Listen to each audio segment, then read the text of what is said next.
দর্শক বন্ধুরা নমস্কার। আপনারা দেখছেন মৃণালী নিয়ে নেন, আমি রয়েছি রাজীব আপনাদের সাথে। আজকে যে বিষয় নিয়ে কথা বলবো সেই বিষয়টি আপনারা অলরেডি আমাদের স্ক্রিনে দেখেছেন, যে প্রয়াত শ্রীমতী ইন্দিরা গান্ধীকে কিভাবে অপমান করা হচ্ছে আমাদের এই ত্রিপুরা রাজ্যে। আমি এই আলোচনাটুকু কেন আপনাদের সামনে করতে যাচ্ছি সেটা আমি যখন আমার এই আলোচনা শেষ হবে আমি সে সময় আপনাদেরকে বলবো। তার আগে আমি আপনাদেরকে জানিয়ে রাখছি যে সরকার কোনো একটা রাজনৈতিক দলের একটা সরকার আসবে, সেই সরকার আবার পরাজিত হবে, নতুন এক সরকার আবার আসবে, ওই সরকার পরাজিত হবে, আবার নতুন এক সরকারের আবির্ভাব হবে। কিন্তু এইভাবেই যে একটা চিরাচরিত প্রথা আমাদের লোকতন্ত্রকে একটা সুন্দর একটা বাতাবরণের মধ্যে দিয়ে যাওয়ার একটা যে রাস্তা রয়েছে সেটা কিন্তু প্রশস্ত করে এই লোকতন্ত্র। এই লোকতন্ত্রের মাধ্যমেই একটা সরকার চলে যায়, নতুন একটি সরকার চলে আসে। আমরা কি লক্ষ্য করতে পারছি?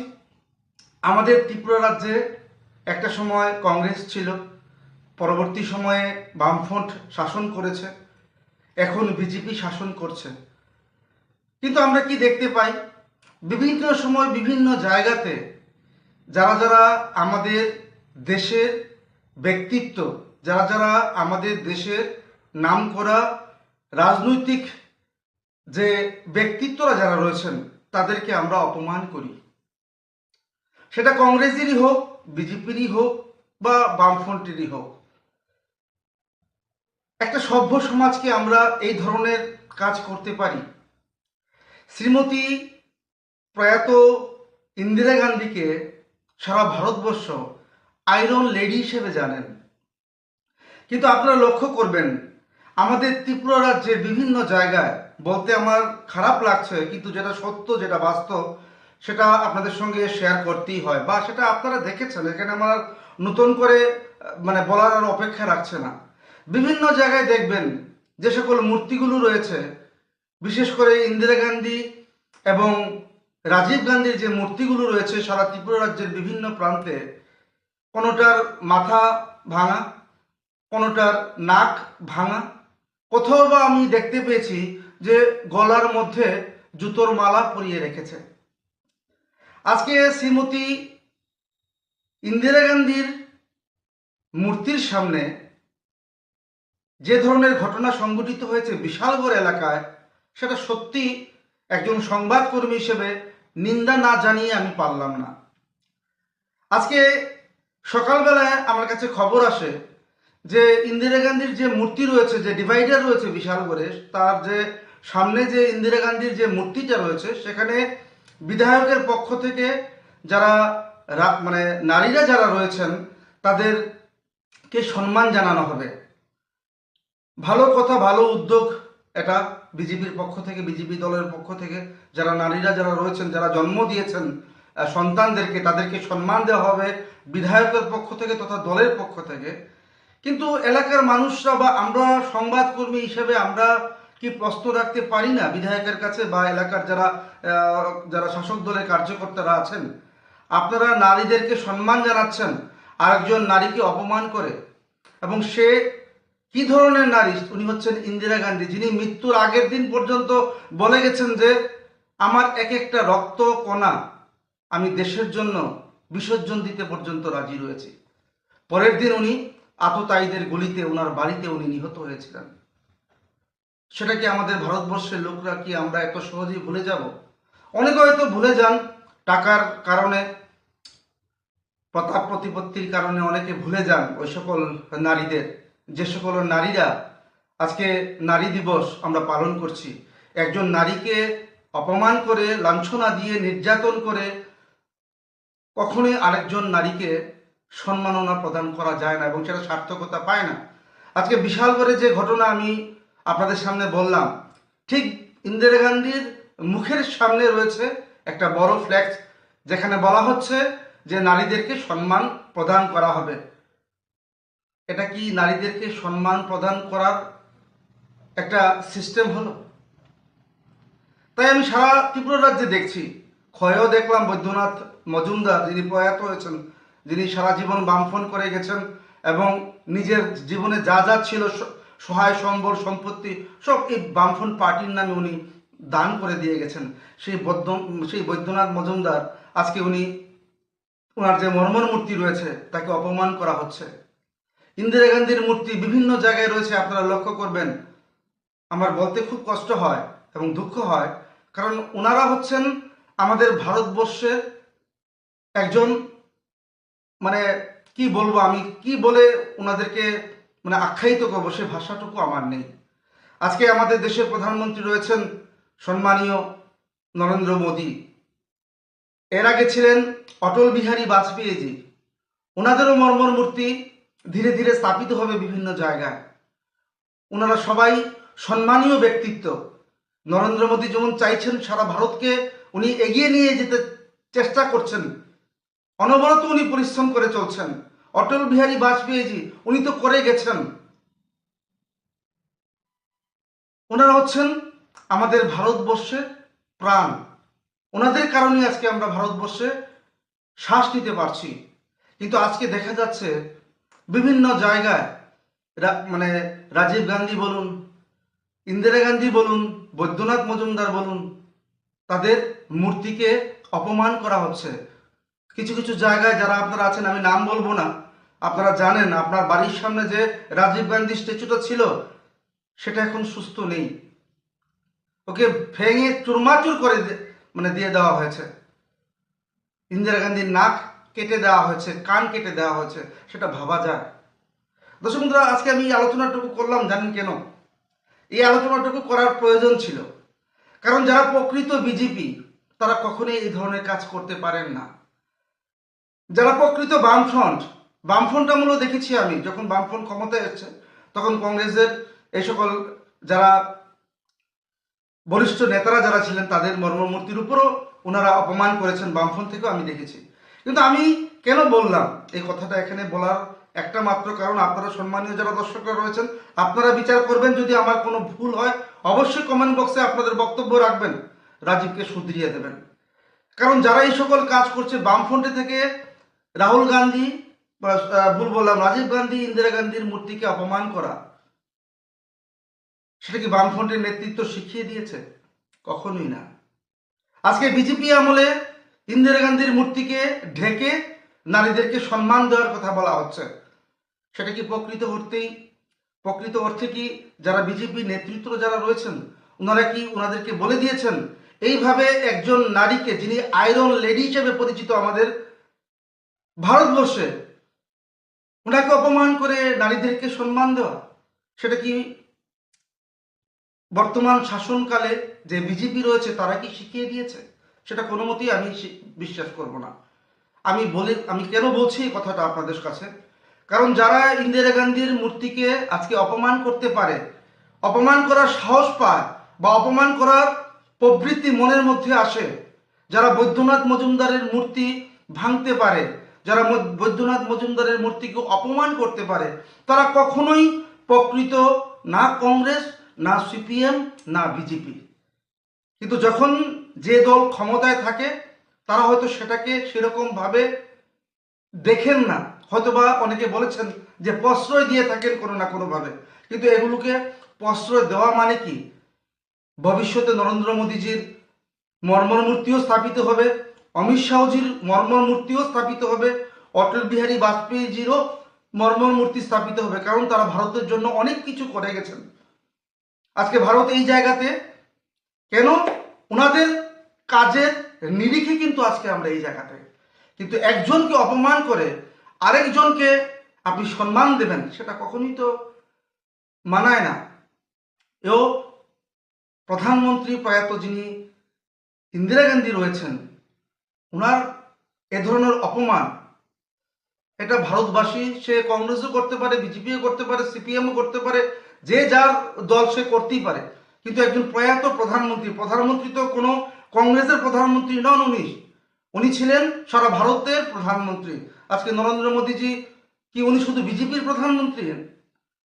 না, উনি সারা ভারতবর্ষের প্রত্যেকটি মানুষের প্রধানমন্ত্রী। ওনার অপমান প্রত্যেকটি মানুষের, ভারতীয়দের অপমান।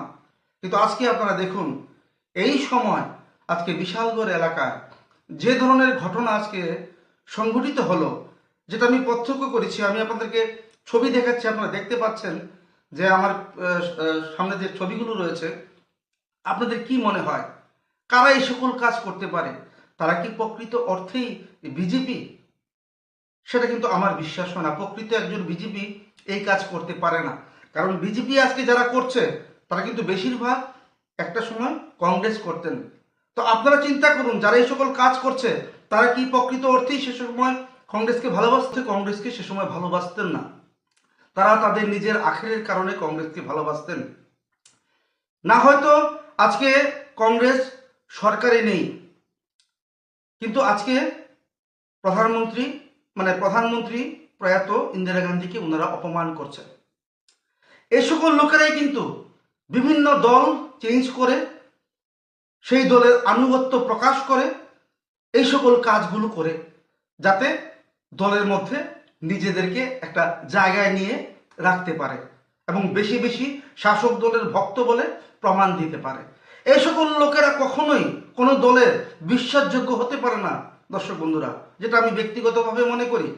যারা প্রয়াত ইন্দিরা গান্ধী, যিনি গুলিতে ঝাঁঝরা হয়ে গেছিলেন সেদিন ওনার বাড়িতে, দেহরক্ষীর গুলিতে উনি ঝাঁঝরা হয়ে গেছেন।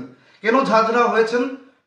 উনি তো ভালোই থাকতে পারতেন। ভারতের জন্য উনি আজকে নিজের জীবন বিলিয়ে দিয়েছেন। রাজীব গান্ধী সেই পরে পেরম্বুদেরে ওনার দেহ ছিন্ন বিচ্ছিন্ন হয়ে গেছে, ওনার রক্তে সেই সময় তামিলনাড়ুতে ভেসে গেছে। তাদের সেই রক্ত বৃথা যাবে? আমরা ভারতীয়দেরকে সেগুলো অপমান আমাদেরকে করে না? ভারতবর্ষের রাজনীতিতে কারা কারা রক্ত দিয়েছে? যারা যারা রক্ত দিয়েছেন তারা সবাই আমাদের কাছে পূজনীয়। তারা নিজের জন্য চিন্তা করেননি, দেশের জন্য চিন্তা করেছেন, রাষ্ট্রের জন্য চিন্তা করেছে, নিজের সুখের জন্য চিন্তা করেননি। এখন কি দেখা যায়? নিজের সুখের জন্য, পয়সা কামানোর জন্য, সমাজে প্রতিপত্তি পাওয়ার জন্য, ক্ষমতা পাওয়ার জন্য একটা দল ত্যাগ করে আরেকটা দলে চলে আসছে। আগের যে দলটা ছিল, যে দলটাকে তারা ভালোবাসতো, সেই দলটাকে ওনারা কতটুকু ভালোবাসতেন মনে প্রাণে, অনেকে কিন্তু রাজনৈতিক বিশ্লেষকরা বা আপনারা যারা সাধারণ জনগণ আপনারা বুঝতে পারেন। কারণ এই সকল কাজ একজন ভালো কার্যকর্তা কখনই করতে পারে না। তাই আমি বললাম, যারা আজকে এই সকল কাজগুলো করেছে, নিন্দা ঝড় উঠবে আমি জানি, সেটা সম্পূর্ণভাবে নিন্দনীয় একটা বিষয়। এইভাবে ইন্দিরা গান্ধীকে অপমান করে কোনো রাজনৈতিক দল নিজেদেরকে এস্টাবলিশ করতে পারবে না ওই এলাকায় বা সারা ত্রিপুরা রাজ্যে। একজনকে সম্মান করলেই সম্মান আসে। আপনি যদি একজনকে ক্ষতি করার চেষ্টা করেন, মনে রাখবেন সেই ক্ষতি কিন্তু আপনি আপনার জন্য করে রেখেছেন। যার বিরুদ্ধে আপনি কনস্পিরেসি করেছেন, যার বিরুদ্ধে আপনি আপনি এ ধরনের কিছু করেছেন, যার জন্য ওর ক্ষতি হয়েছে, আপনি মনে রাখবেন সেই ক্ষতি উনাকে আপনার বিরুদ্ধে করতে হবে না। উপরওয়ালা ঠিক ওনার যে ডায়েরি রয়েছে সেখানে লিখে রেখেছেন, সেটা আপনি সময় মতো আবার সেই সুদ সহকারে আপনি পেয়ে যাবেন। তাই দর্শক বন্ধুরা, আজকে এই আলোচনাটুকু করলাম। হ্যাঁ, যাওয়ার আগে বলছি, ওই এলাকার যিনি এখন কংগ্রেসের দায়িত্বে রয়েছেন, যিনি কংগ্রেসের যে কমিটি রয়েছে সেখানটায় উনি পরিচালনা করছেন, উনি হচ্ছেন সমীর রঞ্জন বর্মন, যিনি আমাদের ত্রিপুরা রাজ্যের এককালীন সময়ে উনি আমাদের মুখ্যমন্ত্রী ছিলেন। এখন উনার ছেলে জয়দীপ রায় বর্মন, উনি বিশালগড় দেখছেন। ওনার সঙ্গে আজকে কথা বলেছিলাম, ওনার প্রতিক্রিয়া নেওয়ার চেষ্টা করেছি। উনি ওনার প্রতিক্রিয়াতে কি বলেছেন আপনারা একবার শুনুন দর্শক বন্ধুরা। হ্যালো। হ্যাঁ, হ্যালো। আচ্ছা, আপনার থেকে জানতে চাইছি, যেহেতু আপনি বিশালগড়ে এখন কাজ করছেন কংগ্রেসের হয়ে, আপনি বিশালগড় সম্বন্ধে আপনার অভিজ্ঞতা রয়েছে। আপনার বাবু একসময় বিশালগড়ে ছিলেন, অনেকদিন ধরে রাজনীতি করেছেন। এখন এই মুহূর্তে আপনার কাছে জানতে চাইবো, আজকে আমাদের কাছে একটা খবর আসে যেখানে একটা ভাস্কর তথা একটা মূর্তি ছিল আমাদের শ্রীমতী ইন্দিরা গান্ধীর, যিনি প্রয়াত হয়েছেন। ওনাকে সারা ভারতবর্ষের মধ্যে আয়রন লেডি হিসাবে ওনাকে পরিচিতি দান করেছেন এবং উনি আমাদের ভারতবর্ষের জন্য অনেক কিছু করেছেন। আজকে দেখা যাচ্ছে ওনার সেই মর্মর মূর্তির সামনে এদেরকে সম্মান দেওয়া হবে, একটা একটা ফ্ল্যাক্স ওনার ঠিক মুখের সামনে রাখা হয়েছে। আপনি একজন কংগ্রেস ওয়ার্কার হিসেবে, পাশাপাশি যেহেতু উনি একজন প্রধানমন্ত্রী ছিলেন, এই ধরনের ঘটনা আপনি সেটাকে কিভাবে ব্যাখ্যা দেবেন? আমি আপনার এই খবরটা আমি আজকে খানিকক্ষণ আগেই পেয়েছি যে আমাদের যে প্রাক্তন প্রধানমন্ত্রী ইন্দিরা গান্ধীজির মূর্তির সামনে এরকম ফ্লেক্স দিয়ে ঢেকে দেওয়া হয়েছে। পরে জানতে পারলাম আজকে আন্তর্জাতিক নারী দিবস উপলক্ষে রত্নগর্ভা মায়েদের সম্মান জানাতে স্থানীয় একটি বিয়ে বাড়ি সামনে দলীয় স্তরের কর্মসূচি নেয় বিজেপি, এবং এতে বিধায়কের মাকে এবং অন্যান্য বিজেপির নেতৃবৃন্দের মায়েদেরকে সম্মান জানানো হয়। এতে আমার কোনো আপত্তি নেই, বেশ ভালো। কিন্তু আমার বক্তব্যটা হচ্ছে যে ইন্দিরাজি শুধু ভারতেরই নয়, সারা বিশ্বের ইতিহাসের সবচেয়ে গুরুত্বপূর্ণ এবং একজন মহান নেত্রী, রাজনীতিবিদ, একজন মহীয়সী ইন্দিরা গান্ধী ভারতের প্রধানমন্ত্রী পদে অলংকৃত করেছেন। আজকে সারা দেশে বিজেপি সেই সমস্ত গৌরবের ইতিহাসকে ঢেকে ফেলার অপচেষ্টায় লিপ্ত। এই বিশালগড়ের ঘটনা তারই প্রমাণ। আমি আরেকটা কথা বলছি এর সঙ্গে, এই বিশালগড়ের এই মর্মমূর্তিতে ইন্দিরা গান্ধীর জন্ম দিবসে এবং মৃত্যু দিবসে, এই দুটো দিন আমরা কংগ্রেস দলের তরফ থেকে ওনাকে ওনার মর্মমূর্তিতে পুষ্পার্ঘ্য এবং মাল্যদান করে সম্মান জানাই। প্রতিবার আমরা দেখেছি যে এখানে এই ঠিক স্ট্যাচুটার সামনের স্থানে একটা গার্বেজ, মিউনিসিপ্যালিটির গার্বেজ একটা বক্স এখানে এনে রেখে দেওয়া হয়, এবং অনেক সময় গার্বেজ বক্সের বাইরেও ঠিক স্ট্যাচুটার সামনে দুনিয়ার নর্দমা এখানে এই পুঁথিময় গন্ধ এই সমস্ত এই স্ট্যাচুটার সামনে ফেলে রাখা হয়। এটা আপনি কি বলবেন? এটা বিজেপি দলের যে ভাবনা, যে চিন্তাধারা, এদের যে মানসিকতা, সেটারই বহিঃপ্রকাশ। আমি এর চেয়ে আর কি বলবো বেশি? এটা এদের মানসিকতা এবং নিম্ন মানসিকতার বহিঃপ্রকাশ।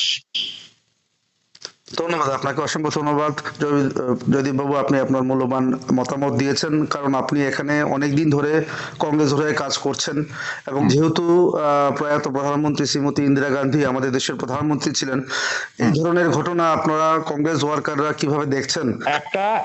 একটা মহিলাদের সম্মান জানানো, আমরা প্রাক্তন প্রধানমন্ত্রীকে অসম্মান করে আমরা কিভাবে নারীদের সম্মান জানাই, সেটা আমার একটা বড় প্রশ্ন থেকে গেল।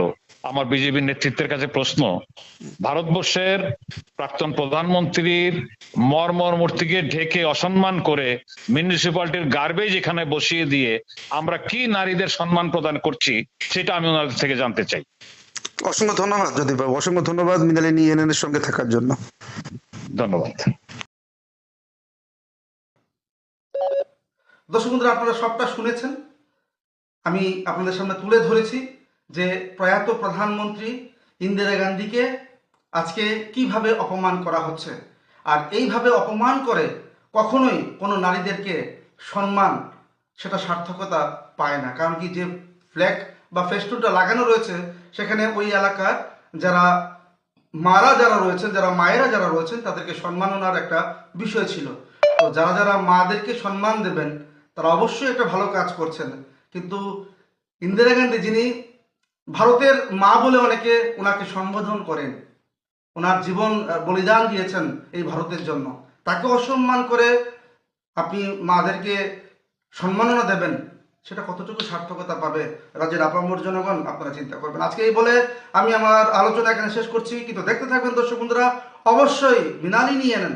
নমস্কার।